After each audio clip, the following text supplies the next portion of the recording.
pour la délivrance de ce matin parce que j'avais le bras qui me faisait mal, ça rongeait à l'intérieur. Mais dès que Daddy a prié là, je suis allée m'asseoir, ça faisait encore mal. Bon, à un moment donné, après, la douleur est partie. Je dis merci à l'Éternel. Bon, si je prends le micro, c'est pour vous rendre compte de notre visite. En quelques secondes. Bon, en fait, c'est pour rendre grâce à Dieu par rapport à la délivrance qui s'est passée là. Déjà, quand on priait, j'étais derrière l'eau et avant, j'ai commencé à ressentir la main qui est l'autre.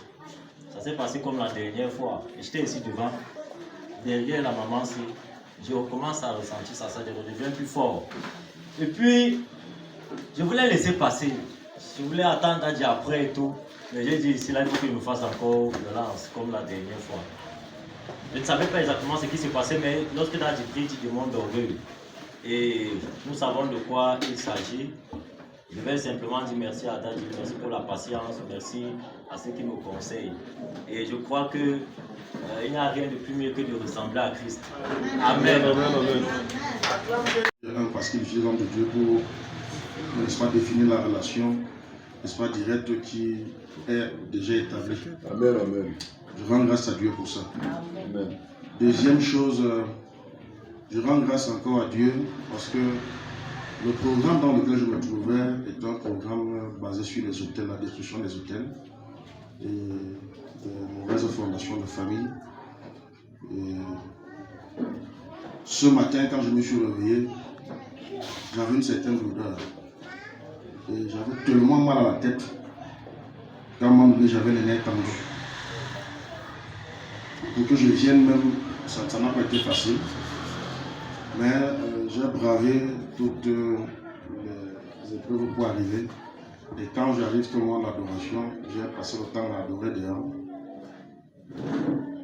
Et pendant que j'adorais, je savais, je sentais au fond de moi qu'il y a quelque chose, une visitation que je devais recevoir. Et je crois que j'ai reçu cette visitation parce que je suis tombé sous onction. Pour beaucoup qui me voient souvent ici, je n'ai jamais manifesté dans cette assemblée au point de vomir comme j'ai vomi ce matin. Je rends grâce à Dieu pour ça. J'ai beaucoup transpiré, j'ai beaucoup vomi et c'est même une des choses qui me fatigue. La troisième chose que je vais dire, c'est que je crois que le Seigneur est... Maman ne me dérange pas. Je crois que le Seigneur est sur le point vraiment de nous visiter. Et je veux profiter de cela pour dire à tous ceux qui sont mariés, ça c'est un conseil que je vous donne, parce que je me sers de mon exemple pour partager justement avec vous. À tous ceux qui sont mariés, qui passent par des épreuves, surtout, je voudrais dire aux hommes que nos épouses sont très fragiles. Nos épouses sont très fragiles. Nos épouses supportent, mais à un moment donné, elles craquent. Si tu n'as pas la sagesse de tenir ton épouse comme au premier jour, afin qu'elle ne s'égare pas, le pire va se produire.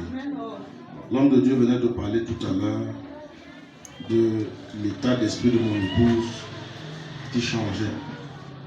Mon épouse a confessé Christ, je vais vous le dire. Mais je vais vous dire que c'est pas facile. Passer 10 années de désert, c'est pas facile. Même seulement 1 an, c'est pas évident. Mais voilà, 1 an, donc 365 jours fois 10, c'est pas facile. Donc, comprenez l'état de son esprit. Et je profite par là aussi pour prier, n'est-ce pas, l'homme de Dieu, l'Assemblée, de lever la voix également pour elle. Parce que nous travaillons dans ce sens, il faut le dire. Elle ne fait pas par elle-même ici. Je crois que ce sont des tâches, ce sont des attitudes qui me prouvent, qui sont des témoins pour moi que nous sommes au bout du tunnel. Et le diable voudrait donc utiliser ce côté pour fragiliser la descente de Dieu dans notre foyer. Donc je vais rendre grâce à Dieu. Et merci maman pour ta patience. Que Dieu te bénisse aussi. Bonjour peuple de Dieu. Je voulais rendre grâce à Dieu pour la délivrance de ce matin. Parce que vraiment mon ventre, c'est comme si c'était, on peut dire que le poison. Ma gorge était étouffée. Quel qu'en soit pour chanter, même je n'arrivais pas trop. Mais je rends grâce à Dieu parce que les prières qui étaient passées ici, Dieu m'a délivré par rapport à ça. Je rends grâce à Dieu. Merci Daniel. Amen. Bonjour. En fait, je voudrais d'abord commencer par une histoire. Dieu a utilisé 2 personnes qui m'ont conduit à Daddy. Wow. Ça fait 4 ans, je pense. Hein. Elle est où? Patricia. J'étais chez Nanouko, ma maman était hospitalisée. Donc je sors donc de la salle d'urgence, je vois Patricia qui m'interpelle. Elle me remet un bout de papier. Elle me dit qu'il y a un enseignement. Elle m'a indiqué l'église vers... Je n'ai jamais oublié. Elle m'a parlé de derrière le mur, on arrête. Je lui ai dit que je viendrai. J'ai pris le papier, ensuite j'ai jeté. Je ne suis jamais venue. Et j'avais tellement de problèmes spirituels. Je me rappelle, je suis allée de marabout, faire les prêtres, exorcistes, tout ça, rien. Dernièrement, on a eu une nouvelle secrétaire dans notre cabinet, Mapo. Elle m'a parlé encore de Daddy. Elle m'a donné le numéro, je n'ai jamais appelé. Un jour, je suis restée comme ça. J'ai pris le jeûne. Deuxième jour de mon jeûne, j'ai donc demandé à l'Éternel que si c'est toi qui parles à travers cette personne, si c'est lui, qu'il en soit ainsi. Mets-moi sur le chemin. J'ai donc appelé Mapo, elle m'a encore indiqué. Elle m'indique donc l'endroit. C'est quand j'arrive, je vois, je n'avais pas encore vu Patricia, je pense que c'est vendredi que je l'ai vu.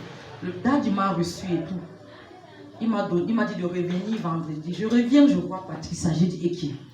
Donc l'histoire-ci, dont Dieu m'a parlé depuis longtemps, donc j'ai resté 4 ans comme ça dans le noir. Je devais être délivré depuis. Je suis en train de monter, descendre, je suis allé voir un père spirituel qui me suit. Jusque-là, il n'y a jamais eu de changement dans ma vie. Mais lorsque j'ai rencontré Daddy, je ne vous manque pas. Le démon qui voulait ma vie. Donc ça veut dire que l'alcool que tu buvais, comme ça a fui. Ça a fui. Acclame Jésus, acclame Jésus. Ciao, ciao. Pendant l'enseignement, la semaine passée, les 3 jours d'enseignement, le deuxième jour, particulièrement ce jour, vraiment, lorsque je priais, là je le dis, je ressentis la présence du Christ, il était devant moi. Alléluia. Je me suis inclinée. Alléluia. Quand je me suis inclinée, Daddy m'a appelé ici devant. Effectivement, c'est ce que j'ai ressenti. Ma petite soeur me dit que là-bas à la maison, on a tué un hibou dans la maison familiale. Elle me dit que ça doit être la période où tu étais ici et que tu étais en train de prier, n'est-ce pas? Donc, pendant la période de la délivrance de ta soeur, un hibou est mort là-bas. Quelqu'un dit que aux environs de 19 heures comme ça. Amen, amen. 19 heures. Nous étions encore ici. Sensiblement, oui. Aïe, aïe, aïe, aïe, aïe, aïe, aïe, aïe, aïe. Aïe, aïe, aïe, aïe, aïe, aïe, aïe, aïe. Je rends grâce à Dieu. Ma vie a tellement changé. Je suis devenue, en fait, je me sens libre. Donc avant, j'étais comme pressée, j'avais des trucs en moi bizarres. Maintenant, je rends grâce à Dieu vraiment.